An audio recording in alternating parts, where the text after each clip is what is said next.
By the way, well done, here's one right. The Temple Bar. That's the answer we're looking for. The Temple Bar was the bar that our buddy Klaus was in. It's all thanks to the Pall Oktoberfest celebrating 200 years of Germany's #1 ice beer. If you got it right, you're in the draw to head off to Munich to the Oktoberfest.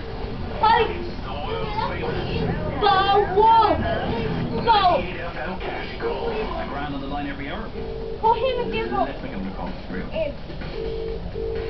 Hello, is that the wine cellar? It is. How's it going? My name's Declan Pierce. I'm calling from 98 FM. How are you today? I'm grand, Declan, not a bother. Happy days. Who am I speaking to? You're speaking to Joe Kelly, the owner of the shop. Ah, nice one. And what's business like in the wine cellar today? We're actually, it's very, very good, actually. This was on, for fuck's sake.